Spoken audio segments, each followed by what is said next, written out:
Good day, I'm Derek Fildebrandt, publisher of the Western Standard, and welcome to the hopefully the first of many question periods with Alberta Premier Danielle Smith, joined by Alberta's newly elected Premier Danielle Smith. Thank you very much for joining us. My pleasure. Nice to be back on the Western Standard again. It's wonderful to have you. So this is a new program.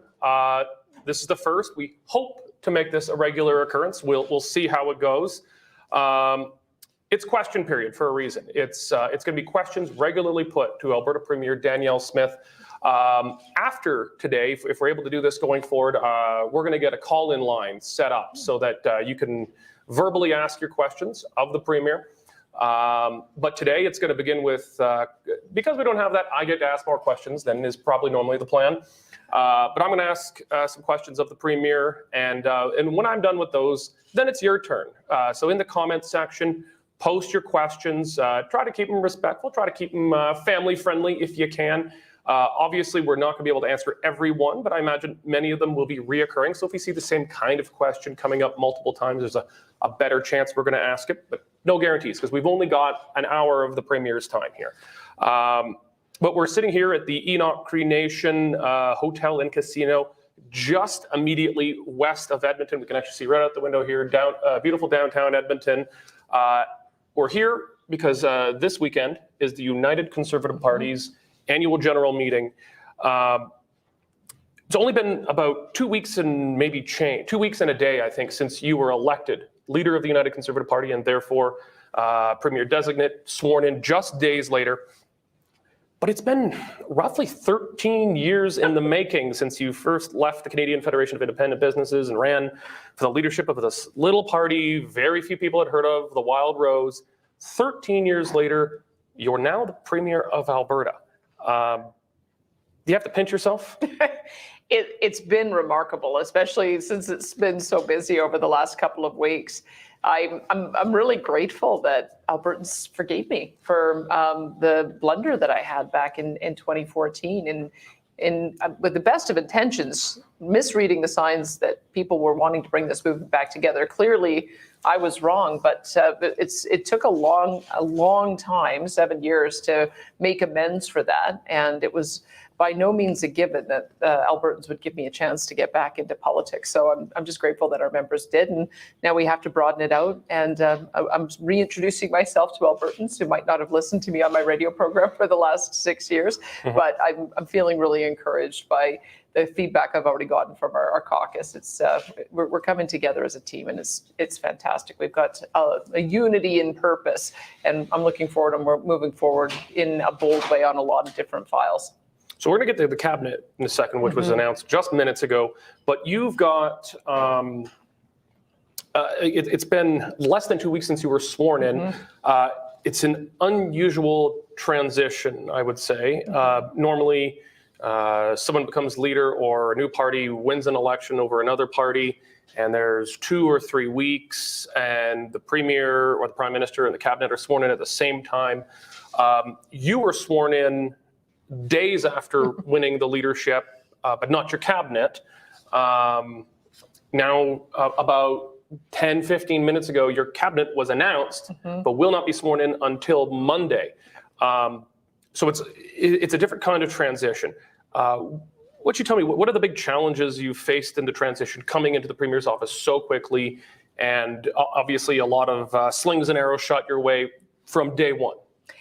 There's been a few challenges. I think one was that coming into this weekend for the AGM, there was a big discussion. Normally, when you announce your cabinet, you also swear them in on the same day. And we wanted to make sure that our members could be introduced to our new cabinet, because this is going to be our election cabinet.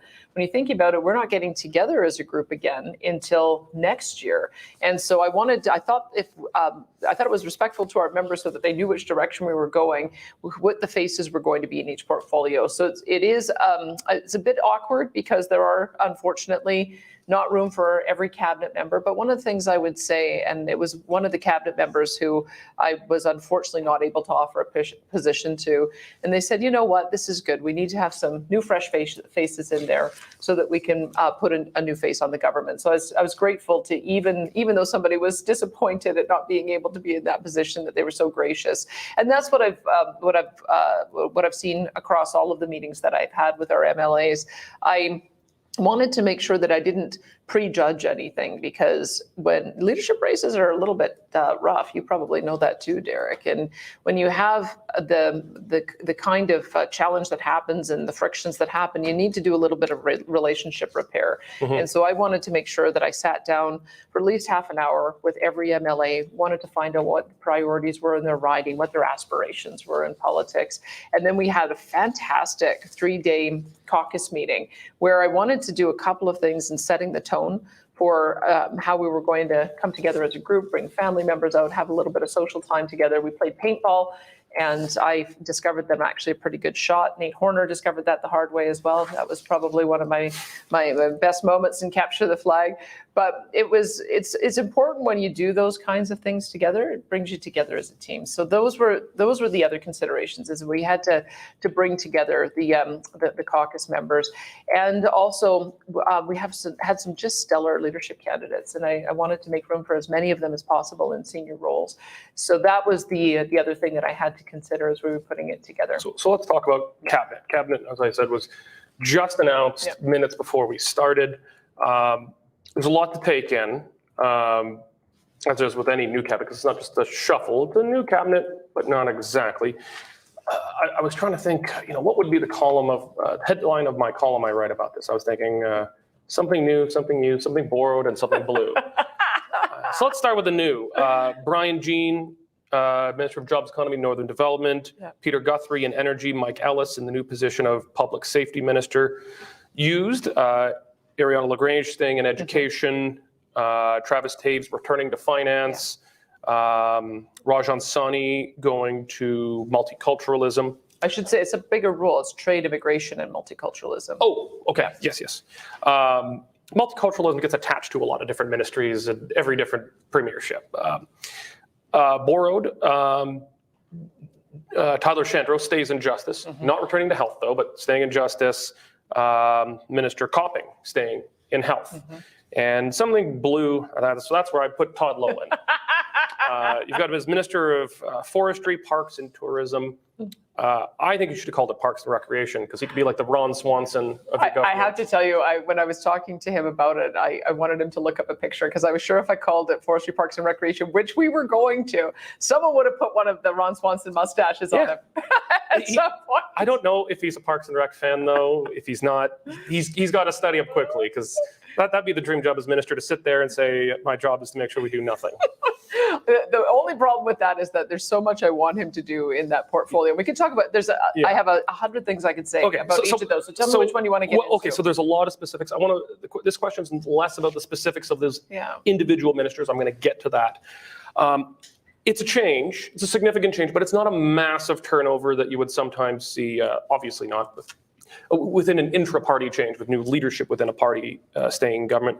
What's the big message you're trying to send with this cabinet that has significant differences, but is not a radical overhaul from the outgoing premiership? I think, especially in a couple of different roles, with Travis Taves being in finance and Treasury Board again, I wanted to just express my confidence in him in that role. He very clearly has won the esteem of Albertans and members of our party, and I wanted to acknowledge that. I mean, it was a really close leadership race, and I think that the fact that people were struggling to make a choice between he and I in the end in that final ballot shows that they want him in a senior role, and he's got some unfinished business to do. Even though he was out of the portfolio while he ran for this for a short time for the leadership, there are some really big files that he wants to move on. I found it really interesting during the campaign that he kept on saying that the Alberta pension plan is one of the areas that he was most enthusiastic about looking at. And so I want to see what he can do on that file. I want him to release the report and review that we have done on that, and I want to see what his recommendations are. And I think he needs to move that file. So there's a couple of things. It's not only stability, but it's also boldness, and I think he embodies both of that. With the other leadership candidates that are in cabinet, clearly Brian Jean has also he was sort of jockeying between the three of us as the front runners all the way through the campaign. And once again, I wanted to give him a role that was going to be substantial. I know that when you look at our northern territories, it strikes me that we think of the north as a region, but anyone who travels to the north knows that you can't easily get from Grand Prairie to Fort McMurray because we haven't built a darn road. Mm-hmm. And you also have Cold Lake and Athabasca, which are huge economic drivers for our province and generate a ton of revenue, and yet they don't have the same level of infrastructure support. When you can drive on a road for 2 hours and not have wireless access, so you can even make a cell phone call, those are the kind of things that I wanted Brian Jean to be able to do, is to give us an economic strategy that puts the north at its center and works in all of the different infrastructure improvements we need to make sure that the north can truly thrive. I do want to talk about some of the specifics of the ins and outs with this, but I guess I'll rephrase my question as, what's the theme that you're trying to project with this? I know communications people, and they're sitting down, they're trying to come out. What are the key messages we're trying to portray? I think, one, you talked about, about change, but projecting stability. Yep. You get that with Travis Taves. But what's kind of the overarching message you're trying to send with the appointment of this cabinet? It is stability, but boldness, really. And I think it's respect as well. The fact that you can have a difference of opinion, but you can come together as a team and a family. I think that was really important in me assembling the cabinet the way that I did, is that people had some questions about, because leadership races get a little bit tense, I think they had some questions about whether everybody would be prepared to serve under my leadership. And I think that this demonstrates that I respect the role that each of them played, each of the leadership candidates played in raising bold issues. And I wanted to put them in a position where they had a meaningful role that they could execute on them too. I only ran on a small number of things. And so all of the best ideas came from us as a collective, the group of candidates running. And so by putting most of those leadership candidates in senior roles, I think that demonstrates I respect them and they respect me. And people are going to be able to see some boldness, but also some of the stability that they've been looking for. So we're going to talk about who's out in a bit, but let's come back to who's in, because I know you're eager to talk about who's in here. So obviously, Travis Taves returning back in, I more or less would consider the leadership candidates who are back in it more or less have never left. That was a kind of a temporary stepping aside. Hey, if I can be quick, do you want to just go through each of them rapidly, and I can tell you my thinking behind each one? What do you want to do? Okay. Okay, well, we've already done Travis Taves. Yes, and already done Brian Jean. Coming back in, actually, Devin Dreeshen. So Devin Dreeshen, we're actually not that far from his riding, just a little south from here. Devin Dreeshen had stepped aside from cabinet, back in. What's your thinking there? A couple things that I know that Devin had stepped back because he was dealing with some personal issues, and we are a caucus that allows people to be able to take a little bit of a break if they need to be able to deal with some of those personal issues. But he is such a great talent, such an amazing communicator, and he's going to dig into the issue of transportation and economic corridors. I'm very keen to have somebody who's bold to push back against Ottawa, because we're going to have to. There's going to be a few conflicts there as we start developing those corridors out, and I think he's the perfect person for the job. So I had Lowen on the list, but we already talked Lowen. Major. May I say something about that, though, too? Forestry, parks and tourism. The reason I put those together is I often have watched, and it seems like forestry, which is another major economic driver for us, a lot of it in northern Alberta, seems to always be stuffed into another ministry. I wanted to give it the prominence it deserves. But remember as well, forestry is also the way that we open up our parks. That's where you've got ATVs, able to use some of those forestry back roads. That's where you've got camping. That's where you have got the those who want to use the backcountry. And to me, it seems like we need to be getting into an attitude that our parks are for use. They are for recreation. They are for having fun in. There are protected lands, yes, but why aren't we building more campgrounds? Why aren't we creating more opportunities for people to enjoy our mountain parks? I could never get a spot for my trailer. I talked to one of our former tourism ministers, and they said we haven't built campgrounds in 20 years. That's going to change under Todd Lowe, and I'm looking forward to that. So, out of the really big senior portfolios, I think the biggest change you made was Peter Guthrie going into energy, Sonia Savage moving to environment and protected lands. Yeah, so we were talking how you readjusted that ministry from environment and parks to now environment and protected lands, which is sort of parks. But you know it isn't, right? Because my view is that there are portions of our parks that are protected and there's a portion that are for use. And I think the real problem that we've had in environment is that they take an attitude of let's build a fence around things and let's not use it. It's why we don't have adequate boat launches if you're trying to use our river system. It's why we don't have adequate facilities when you're trying to park in Kananaskis. You drive in Kananaskis and you see people lined up on the roads because we don't have enough parking spaces. We clearly don't have enough campgrounds, and it creates all of this tension. So I think that by making sure that we assert that there are certain areas where you're concerned about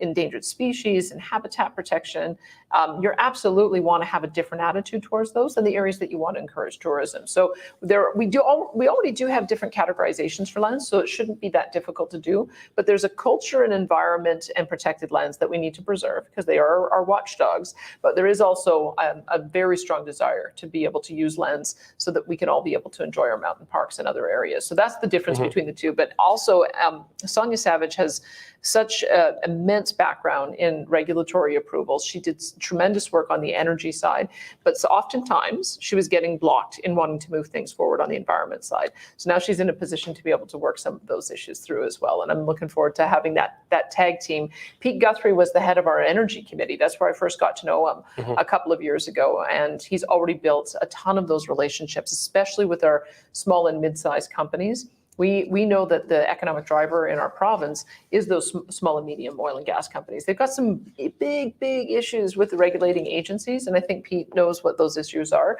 So those two ministers are going to work collaboratively on moving a few things forward.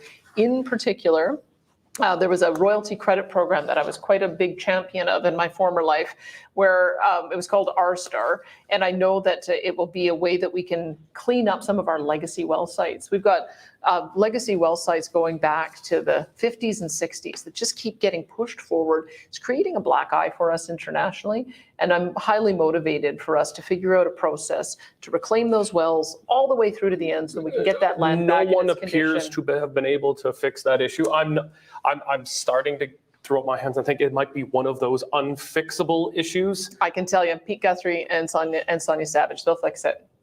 Well, we'll hold you to that because I'm starting to, not that I think we'd have to be too hard on you because I'm starting to think it's an unfixable problem, but if you can fix it, I mean, there's a Nobel Prize in it, I'm sure.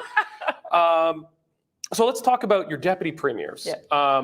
You've got the previous, Jason Kenney had no deputy premier. There's sometimes been deputy premiers, Lukaszuk for Redford, Sarah Hoffman for Notley. You now have two. One of them, I would say, is a promotion. You've got Casey Madhu. He's also Minister of Infrastructure. No, Casey Madhu is our Minister for Skilled Trades and Professions. Oh, I was reading... Yes, because your other deputy premier is infrastructure. So you've got Casey Madhu, the sole UCP MLA within Edmonton proper. You've got MLAs surrounding Edmonton proper in the metro region. But then also Nathan Newdorf out of Lethbridge, representing I think Lethbridge East. NDP Shannon Phelps holding the other one, and also both carrying ministerial portfolios. Why did you choose two deputy premiers? Why these guys, and what role are they going to fill? Because very often, and maybe for good reason, deputy premiers, deputy prime ministers, it's somewhat of an honorific office. Like a vice president of the United States, the vice president doesn't have any power in and of himself other than what the president gives them. So what roles do you see these deputy premiers playing, and Why'd you pick 2 and why these guys? There's a couple of things. With Casey Madhu, one of the things that is going to be important is to have the continuity from somebody who had been in cabinet. Remember, I'm coming in from the outside, and that can always be difficult if you don't have, because I don't have the shared experience of everyone for the last 3.5 years. And both Casey Madhu and Nathan Neudorf have very deep friendships and relationships that they've built over these past 3.5 years, which is really going to be important for me as I make decisions. So with Casey being in Edmonton, it's not that unusual for when you have a premier from the south to be able to have a deputy premier from the north to make sure that you're not missing anything. And that's one of the roles that Casey Madhu will play. Another role, of course, is going to be our deputy House leader, because we've got a new House leader, and the deputy House leader plays a role in helping to make sure that the legislative agenda gets through. If there are times that I'm not able to be in question period, Casey will take the lead on answering questions, because he's very skilled at that, having done it for the last 3.5 years. As well, Nathan Neudorf is going to he's going to come up the learning curve on that as well, to be able to take on any questions in Southern Alberta if I happen not to be there as well. The other thing that really struck me when I interviewed Casey, when we were going through the crisis after George Floyd was killed, we were talking about the ways in which we had to address issues of inclusivity and diversity. And one of the things he told me is that when he came to Canada, he was applying for jobs under his Nigerian name, Kalichi Madhu, and he wasn't getting callbacks. And then when he changed his name to Casey Madhu, he started getting callbacks. And that's the kind of thing that I think is an unconscious bias. If you don't have people who are in positions who come from a diverse community, you just might make different hiring decisions, and you might end up overlooking real talent. So this is what I have tasked him with, is that we want to make sure that in all of our hiring decisions, in our political office staff, in our deputy minister areas, as well as going down through various layers in the bureaucracy, our agencies, boards and commissions. I want to make sure that we have people in key hiring positions so that there isn't that unconscious bias, so that we always get the best people for the job. And we're reaching out into our cultural communities to let them know that we want their expertise and we want them to engage with our government in a meaningful way. And with Nathan Neudorf, he proposed something quite interesting to me. Sometimes we end up with interdepartmental friction, and he wants to play a role in helping to solve problems. If you end up with a problem that requires cross-ministry coordination, that's the role he's going to play, is to make sure that those barriers end up coming down. He has been caucus chair. He's got incredible interpersonal skills. And so they're going to play 2 very different roles, but very important ones for me. Okay. So we've got a lot of questions, so I don't want to go through every single cabinet minister, because it's a fairly large cabinet, and I think we spend the entire time going through everyone. So I want to focus on, this is a tougher question, on who's out. Okay. I should mention Rebecca Schultz is also in, though. Yes, because she's also a leadership candidate. And Rajan Sani is in, too. Yeah, and Rajan Sani is in as well. And we've talked about the role that I want Rajan Sani to play is I have spent a lot of time with the Constitution, as you know, and Section 95 says that the province really should be taking the lead on matters of agriculture and matters of immigration. And one of the frustrations I have had going back to when I was in 2006, when I was doing advocacy for the Canadian Federation of Independent Business, is we have a structure where we go out into the world and we welcome people to Canada, and they arrive in Toronto, Montreal, and Vancouver, and then they look around and say, well, where are all the jobs? And then they move to Alberta, but because we have a mismatch in doing foreign credentials recognition, I think that they don't end up getting hired into the positions they have expertise. So there's a combination of roles that are going to solve that problem. And one of them is we want to establish our own robust streams for international talent attraction, much along the lines of Quebec. I've been told Quebec chooses 55% of their new arrivals to their country. Whoops, their province. I know they think of themselves as a separate nation. Yeah, a nation within a nation. Okay, fair enough. And then Manitoba. Freudian slip. Okay. Manitoba as well. They also have a stream that attracts 20,000 people, because they have a robust plan to make sure that they're growing their agriculture communities. And so if they can do that, we can too. And that's going to be one of the tasks she's charged with. And then Rebecca Schultz has just got such a wonderful personality, incredible interpersonal skills, such a talent. And we've got some thorny issues we've got to deal with our municipalities. Some big issues around homelessness, that we've got to tackle in Calgary and Edmonton, as well as the problem of unpaid property taxes on linear assessment in rural Alberta. And I can't think of a better person, because she comes from a rural background. She moved to the city. I think she understands both those cultures really well, and she's going to be doing some troubleshooting in that role. So I'm looking forward to working with her. Okay, so I understand a lot of this is confidential, where we're going now into out, and some things you're not going to be able to speak about, but I'm going to ask anyway. Some of the names that are out, probably most prominently Jason Nixon. He was House Leader and Minister of Environment under Kenny, and then temporarily Minister of Finance during the leadership race. He's gone, although his brother, Jeremy Nixon, is in another role. Prasad Panda out. Rick McIver is out, although he's not running again, I believe. He hasn't told me that. Oh, okay. I might be misinformed. Okay, so maybe... I'll follow up with him on that. Okay. Whitney Isaac, Ron Orr, Tanya Fur, Fan, and Jackie Armstrong.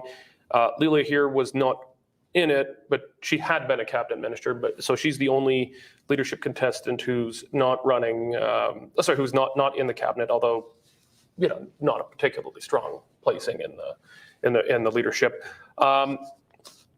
What was your reasoning for shuffling some of these people out or not adding them back in after the leadership race? There are some who, quite frankly, really have to be focused on their riding, because they've got contested nominations. And so I didn't want anyone to be in a situation where they were distracted by having cabinet responsibilities when they've got to resolve their issues at home. So that would be one. The other factor is that there are a number of cabinet ministers who seem to really be the hand of the former premier on a lot of files that caused our party a lot of problems. And if people are out, it's not out forever. I've told them that, but it is take a back seat for a bit, rebuild some relationships, work on some files that allow for people to see that you are prepared to work with us on turning the channel on how on the restrictions that we faced over the last couple of years, and also taking a bolder approach to how we deal with Ottawa. So some of that was that it's just a break for now, maybe not forever, but we did need to make sure that the membership understood that I heard them loud and clear, that there are many of the people who had been in traditional cabinet roles, who I think have done a tremendous job of repairing some of those damaged relationships and demonstrating that they're prepared to make a step forward. But I think a couple need to have a little bit more work done on that regard. So I guess two follow-ups from that. I was going to ask about some of the nominations going on. There's been some, I'd say, it's fair to say, contentious decisions by the party brass, disqualifying candidates in some contested nominations. I won't get into the specific ridings, but I think a lot of people know which ridings we're talking about. During the leadership race, actually during the debate we had of the front runners, you said you would, I don't want to put words in your mouth, but... I'll tell you what I did say, because initially I had been told that there was an appetite to open those ridings again. In my opening meeting with the executive, they said there really isn't an avenue for the leader to do that any decision on revisiting would have to be made by the board. And so I'm going to... You're talking the provincial board? The provincial board. Yes. I'm only one member of it. And we're going through nominations or new elections at the AGM this weekend. So I'm not going to prejudge the outcome of that. But I think I want to be respectful of our grassroots members. I want to be respectful as well of the fact that they will make these decisions. I think one of the issues that we had in the past is that the leader meddled in too many areas, too many ridings. And I don't want to be accused of doing the same on the reverse side. So it'll really be a member decision on whether to revisit any of those ridings. How would that work if there's members in a given riding who were upset that all the opponents to an incumbent MLA were disqualified? And it's good practice. We've both been MLAs. It's good practice to have a friendly local constituency association board. You're not a good politician if you can't keep your own board on side generally. So these people might not be controlling the local boards, but they might make up a lot of the members, and they haven't had a chance to vote.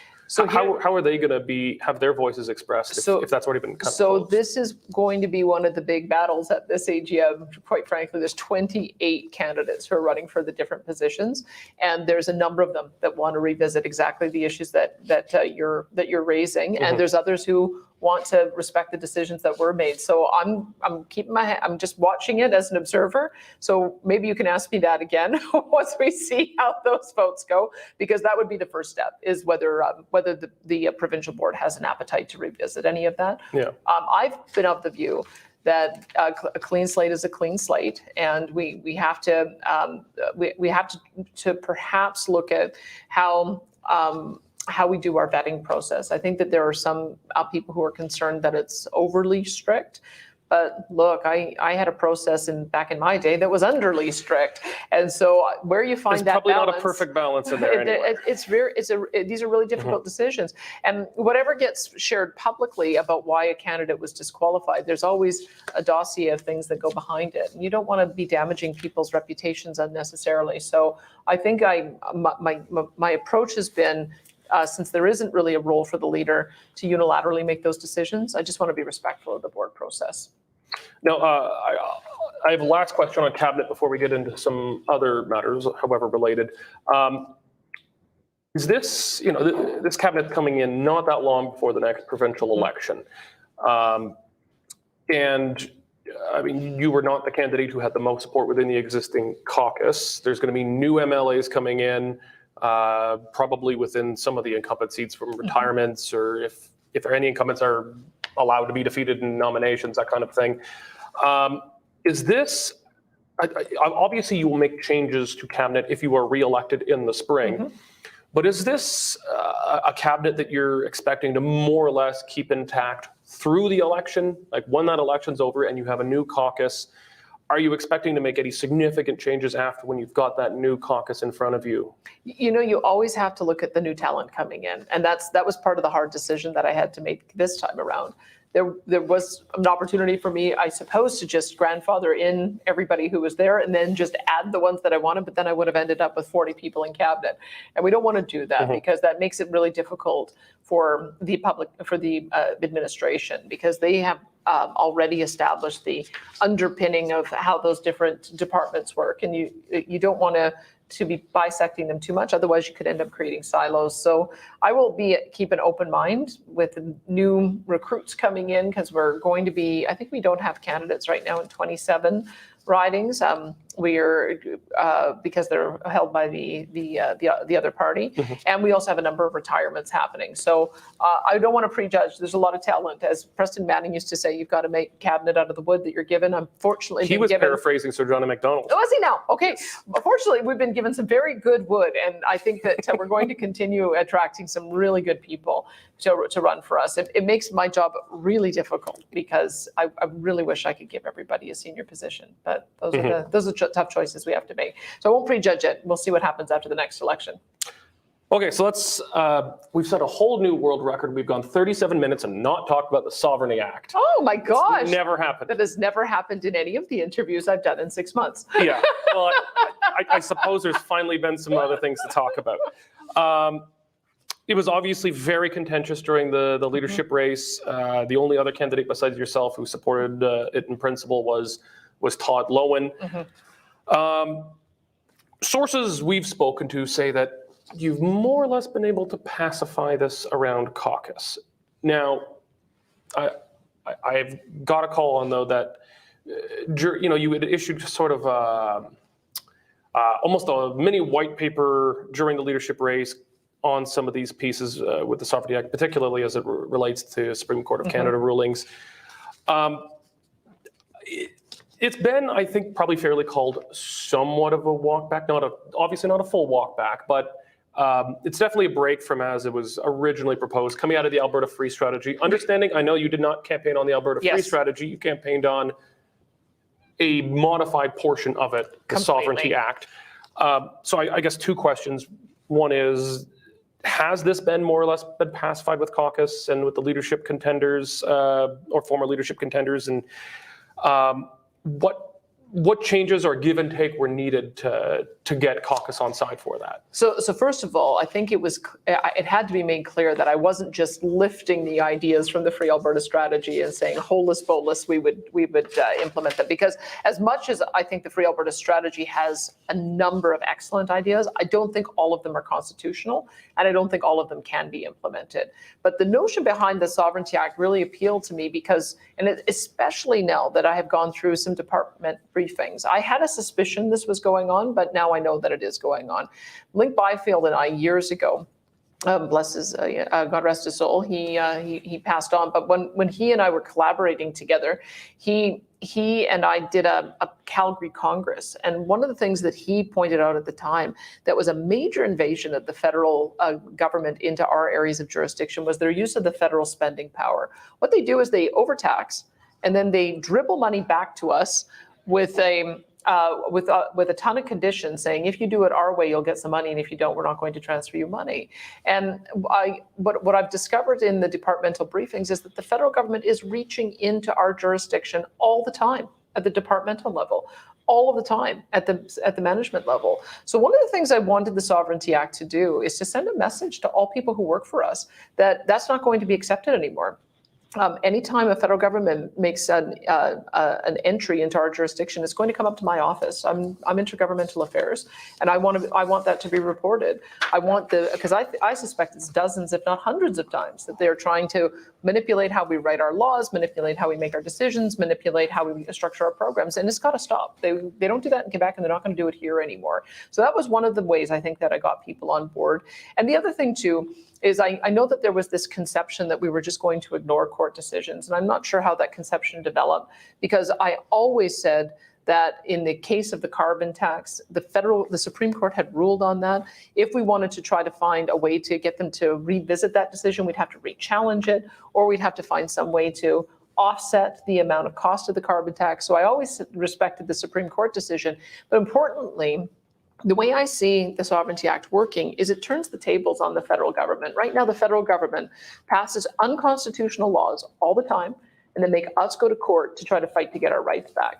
What this would say is it would put up a shield and would say, no, we're not going to implement federal laws that violate our jurisdiction, and they could take us to court instead. So that has always been the way I framed this out, which, as you can see, puts the court in a central role as acting as the referee.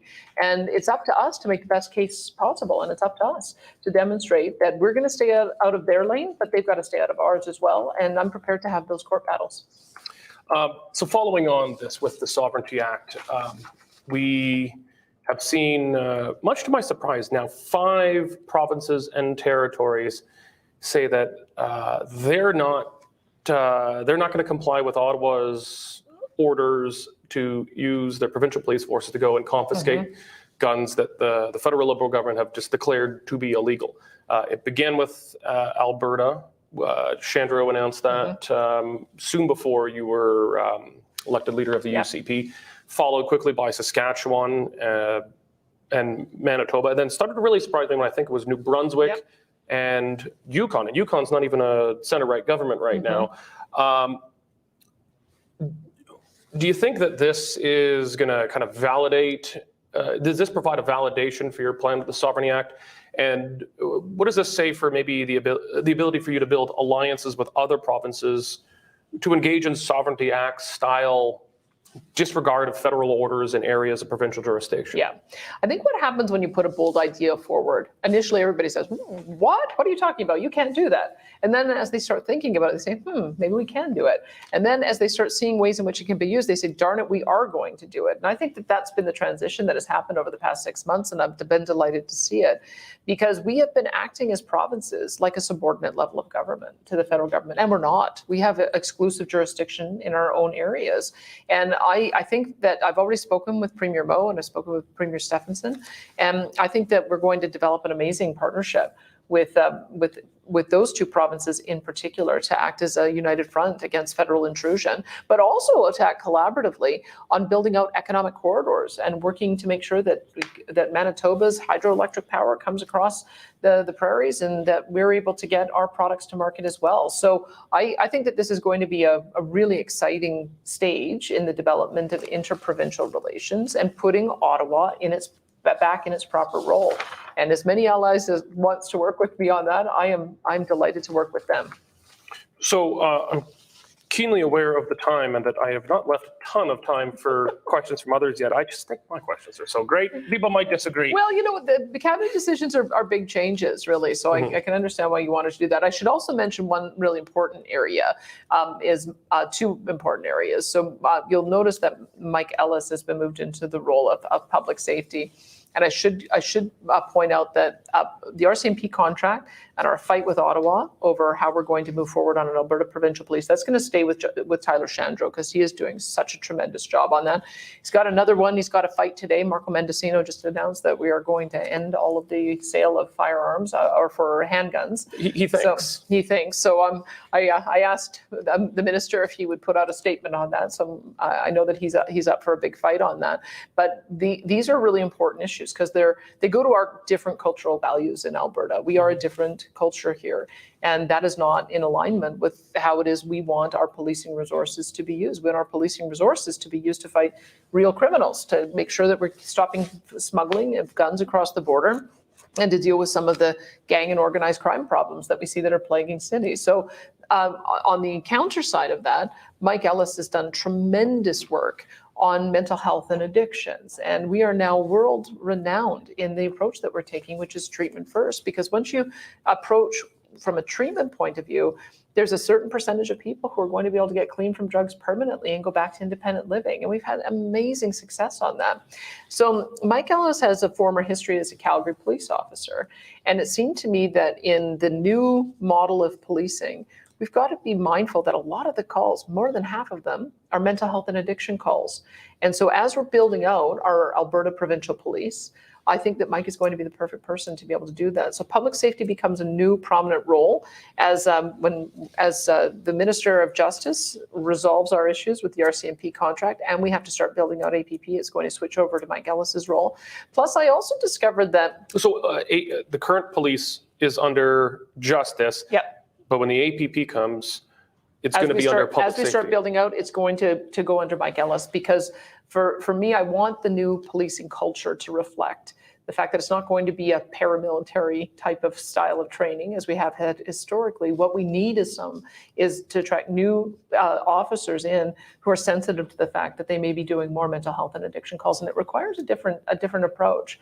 When I was on the air, one of the things that really hurt my heart was when Anthony Heffernan was killed in his hotel room when 4 officers arrived on the scene and within 70 seconds shot him 4 times because they thought he had a gun in his hand and it was a syringe. He was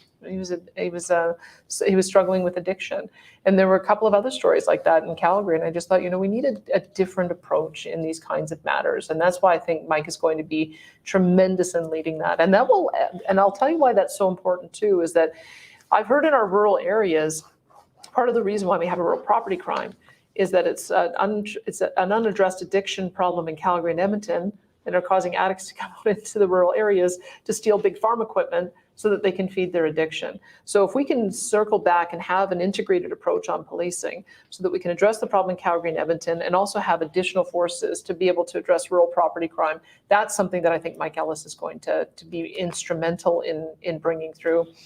The other part is Alberta Emergency Management Agency. It's always bothered me that it's sort of tucked away in municipal affairs. So that is also going to be in the public safety ministry, so that when we have a forest fire, or we have a flood, or we have an ice storm that requires activation of the provincial emergency management, everybody knows where to go, and they're already got the forces that are integrated under one umbrella. So it'll take a little bit of work to get there, but the work that Mike Ellis did on pulling all of the mental health and addiction supports into a single ministry so it could be effective, I think he's exactly the right person to do that in this case too.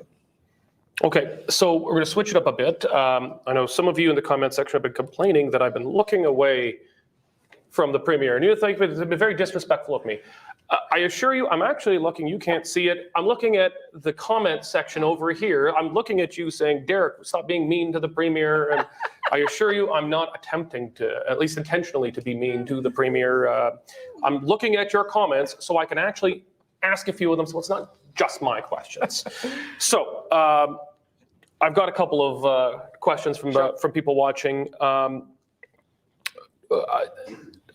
we've already touched on it a little bit with Cabinet, but it says, so I think it was Bryce or Bryn Aaron says, how will you hold people accountable for the terrible decisions made over the last 2 years? Now, I know you said on the night you were elected, it's a clean slate, we're moving forward, but I think there's still an expectation from some that accountability is going to be done for some of the things that have been, I think, less than ideal over the last 2.5 years. You know what? I hold Alberta Health Services accountable. I hold that.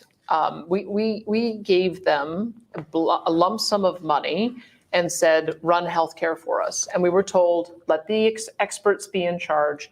They've got it all figured out. They've developed integrated partnerships across the country with their chief medical officers of health. They also have their own COVID scientific committees that were giving advice to government. And I think that to be fair to Premier Kenney, he was a brand new government coming in, brand new leader. He'd been focused on federal issues for most of his career. He's brand new in health, and they were already beginning to see that they had problems in health. But then 10 months into his mandate, he gets hit with a global pandemic, and he's looking around seeing what the rest of the world is doing. And these guys are all saying, we're the experts, we know what we're doing. And so he trusted them. I think that when the government fired Verna Yu, that was pretty clear that we needed new leadership and a change of direction. And I think that the fact that the Premier lost his position shows that it was an error when vaccine exemptions or vaccine mandates came in. So I think that there has already been that the ultimate accountability is the leader at the top, who was ultimately responsible for making that decision, is not there anymore. A couple of his close allies in making that decision, they're also taking a back seat.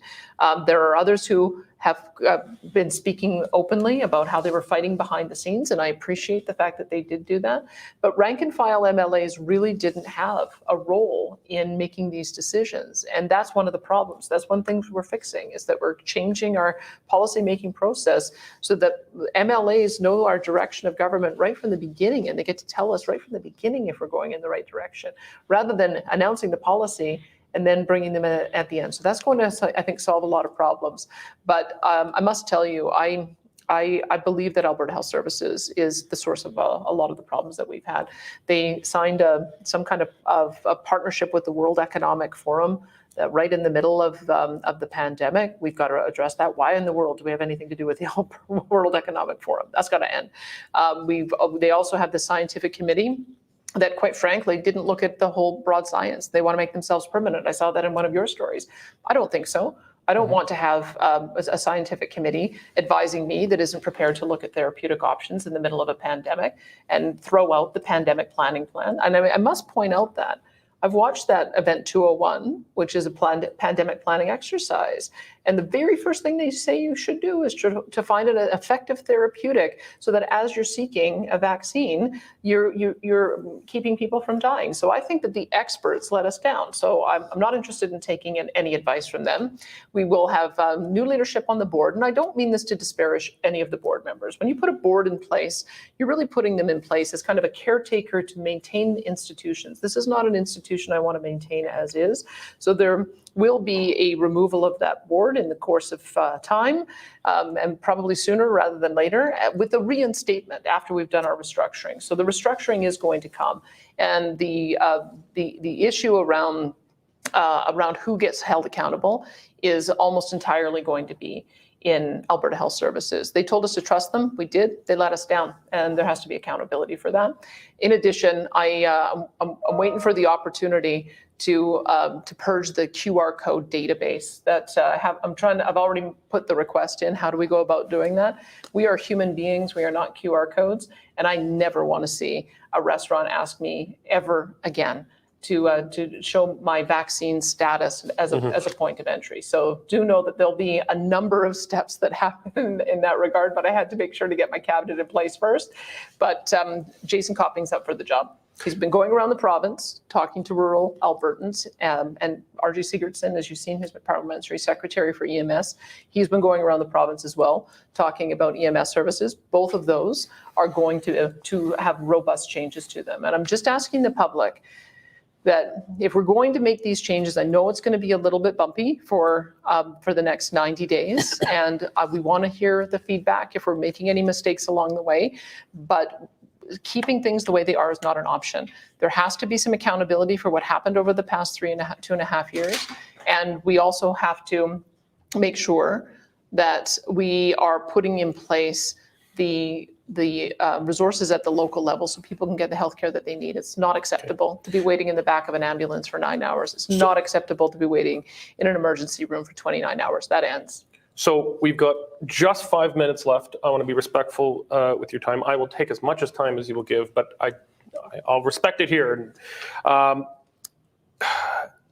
So I just kind of a lightning question, because you've been giving very fulsome questions. So no, they're short. They're good, but they're fulsome, and so I want to get a couple more in. Sure. So just following on that one, you said that you're not going to be taking advice further from Dina Hinshaw, Chief Medical Officer of the province, but I read it as somewhat of an ambiguous statement. Maybe you can clarify it. Is she going to be relieved of her, is she going to be removed from the position, or is she just more or less being phased out from the decision-making process? I'm going to be working with my health minister on that. We'll make a joint decision. Okay. So Mikey wants you to address what he says is woke indoctrination in schools. I've got a young daughter in kindergarten. I do not send her to a public school, very much for this kind of thing. I suppose pretty quick, what would you do around the concern of parents that, particularly in public schools, that it's just a lot of woke indoctrination, that they're just having the values of the ATA pushed on kids rather than focusing on the basics of That's education? being debated at our AGM this weekend. There's going to be a motion put forward on that. I will monitor the debate, and I'll take the direction from our members once I see what the issues are and what some of their solutions are. See, that was quick. You told me to go quick. It was really quick. Good. Okay. I've got Ryan. I cannot really pronounce his last name. I sympathize, Ryan. People can't pronounce mine sometimes. He asks if you're going to withdraw, what are you going to do? Are you going to potentially, would you order your Justice Minister or Solicitor General to withdraw charges or fines against people who got in trouble during COVID restrictions? I mean, we're actually extremely close to Grace Life Church that was raided. The province raided the church, ordered police to raid the church. They put up barricades around it. They charged Pastor Coates. I mean, just that's one of many, many examples. Would you be willing to consider a, if I could rephrase Ryan's question, a sort of a pardon program to have people reimbursed for these charges and their legal costs and this kind of thing? I love the sounds of that. There's sort of two categories, though. There are instances that rose to a level of criminal prosecution, and I have to let that process play out. I think it would be inappropriate for me to step in if there's a criminal prosecution. In the case of firearms, for instance, or if there was an assault, that those kind of processes have to play out. Yeah. But when it comes to fines for a pastor, I mean, I have to tell you, the criminal code gives protection for pastors. You are not allowed to interrupt a sermon. That's how seriously we take the role of our men and women who wear the cloth. And so I think that there was an error made in that regard. I'm trying to figure out where that lies. I don't think it lies in the Justice Department. I think that lies in the Health Department. And so there was a whole crew of enforcement officers led by teams of AHS inspectors. And I will, as soon as I can find out what the status of those, my intention would be to deliver a blanket amnesty. That was inappropriate political decisions that led to that inappropriate enforcement. And so it seems to me it's a political decision to say, we made a mistake, we're sorry, won't happen again. Very interesting. Okay, so I'm going to take the last question just for myself. You're running in the Brooks Medicine Hat by-election. It's an area I know well. I represent half of my constituency before it was dissolved before the last election. It was Strathmore Brooks. Now it's Brooks Medicine Hat. It's a very interesting pocket of the province. It's there's an NDP candidate, Alberta Party leader, Barry Morishita, who I know from my time there, and then a few other smaller parties potentially running. How much time are you going to be? I mean, you just came into the Premier's office. It's a lot on your plate. How much time are you going to be able to spend campaigning there, earning the support of people in Brooks Medicine Hat, And what kind of result are you looking for? Because it's considered, I think, quite fairly to be a pretty dark blue constituency. It was, from old Wild Rose country. What's your expectation for a result other than win? I know you're going to say you're going to win, but I don't know. I'm going to try and get a little more information out of you. Well, a couple things. I'm grateful for the teams that are down there working and door knocking, because they know how busy I've been in the first couple of weeks on the job. I got sworn in on the 11th, met with 60 MLAs in 6 days. We had our caucus retreat. I had to make all of my cabinet decisions and cabinet calls. I had to get briefings on deputy ministers from various portfolios. And now we have our AGM this weekend. And then we'll have caucus swearing in on our cabinet swearing in on the 24th. So I'm grateful that people are understanding that these first couple of weeks we're pretty busy, but I'll be spending most of the next couple of weeks in the riding. I want to make sure that I do some door knocking. We're going to have rallies. I believe we're working on a debate down there. And the nice part about having been a leader before, as well as gone through this leadership race, is I've been in the communities several times, met with many people, have an understanding of what some of the local issues are already, and I'll be able to elevate those issues. The reason I wanted to represent a rural riding, and it is a mirror image of the riding I'd initially wanted to run in, which was Livingston-McLeod, which is my home riding, is because I love that combination of sort of a mid-sized city and small cities. I like the combination of having some rural towns, the agriculture, not only the primary production, but also the value add. We've got McCain's down there. We've got issues around transportation infrastructure. We have proposals that have been on the table for new irrigation infrastructure, not only to deal with flood mitigation, but also to deal with food production, maybe also hydroelectric production, developing new reservoirs. So we have new areas for campgrounds and recreation. And to me, this riding has it all. It's got all of the most wonderful issues around our primary production on forestry and agriculture and oil and gas, as well as the really important issues that we're facing in rural Alberta and mid-sized cities. I feel like rural Alberta was perhaps not heard enough in the last 2.5 years. And as you know, and I know, when rural Alberta is ignored, they go and create a new political party. So I wanted them to know that even though I grew up in Calgary and I understand Calgary issues well, and I was on the air for 6 years in Calgary, my heart is in rural Alberta, and they will not be forgotten again. And their issues are very much front and center for me. Well, pro tip, when you're in Brooks, go to the Brooks Hotel and you get the corned beef sandwich with sauerkraut. It's the best sandwich in town. It's the best sandwich in town. I love it. I didn't intend to do that. Thanks for the tip. Okay. Well, we're all out of time. I'm very grateful for you sharing your time with us, Madam Premier. I hope we can do this again, and good luck this weekend. My pleasure. Thanks so much, Derek. Yeah, and thank all of you for joining us on what is the first of what I hope many question periods with Alberta Premier Danielle Smith. Thank you. God bless.